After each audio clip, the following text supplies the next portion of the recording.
వచ్చే ఎన్నికల్లో ప్రధాన ప్రత్యర్థులుగా భావిస్తున్న రాహుల్, నరేంద్ర మోడీ ప్రధాని పదవిపై భిన్నంగా స్పందించారు.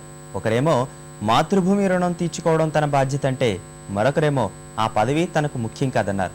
తన కుటుంబానికి సంబంధం ఉండడం వల్లే రాజకీయాల్లోకి వచ్చినట్లు చెప్పారు. అయితే ఇరువురు నేతలు మాత్రం అవకాశం చిక్కినప్పుడల్లా ప్రత్యర్థులపై విమర్శలకు పదును పెడుతున్నారు. ఎన్నికలకు ముందే ప్రధాన రాజకీయ పక్షాల మధ్య సమరం మొదలైంది. ప్రత్యర్థి పార్టీపై దాడి చేసేందుకు ఏ అవకాశాన్ని ఇరు పార్టీలు వదులుకోవడం లేదు. అయితే వచ్చే లోక్సభ ఎన్నికల్లో ప్రధాని పదవికి పోటీదారులుగా భావిస్తున్న కాంగ్రెస్ ఉపాధ్యక్షుడు రాహుల్ గాంధీ, గుజరాత్ ముఖ్యమంత్రి నరేంద్ర మోడీ అత్యున్నత పదవిపై విభిన్నంగా స్పందించారు. గుజరాత్ లో వరుసగా మూడోసారి అధికార పగ్గాలు చేపట్టిన మోడీ ప్రధాని పదవి రేసులో దూసుకెళ్తున్నారు. ఆయనకు పార్టీలో ప్రజల్లో మద్దతు పెరుగుతోంది. ఇటీవలి కాలంలో పలుచోట్ల ప్రసంగించిన ఆయన గుజరాత్ అభివృద్ధి తప్ప ప్రధాని పదవి గురించి ప్రస్తావించిన దాఖలాలు లేవు. కానీ మొట్టమొదటిసారిగా ప్రధాని రేసులో ఉన్నట్టు స్పష్టమైన సంకేతాలిచ్చారు. గాంధీనగర్ లో Odisha, Gujarat chamber of commerce ఏర్పాటు చేసిన కార్యక్రమానికి హాజరైన మోడీ మాతృదేశం రుణం తీర్చుకోవడం ప్రతి పౌరుడి బాధ్యతన్నారు. गुजरात का कर्ज तो चुका दिया है, अब हिंदुस्तान का कर्ज चुकाएं।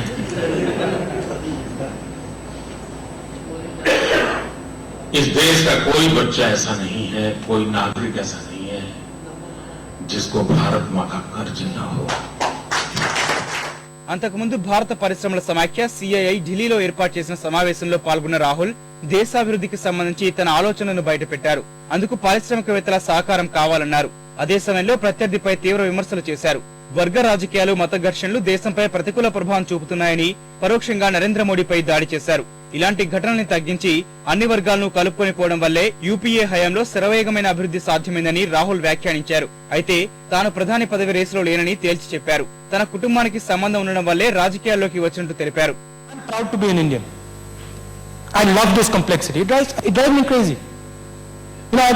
I got press guys asking me when you're getting married.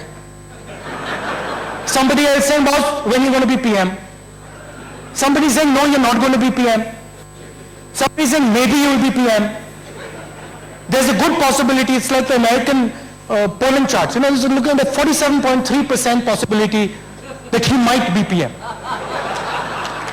These are all irrelevant questions. It's all smoke. The only relevant question in this country is, how can we give our people voice? That's it.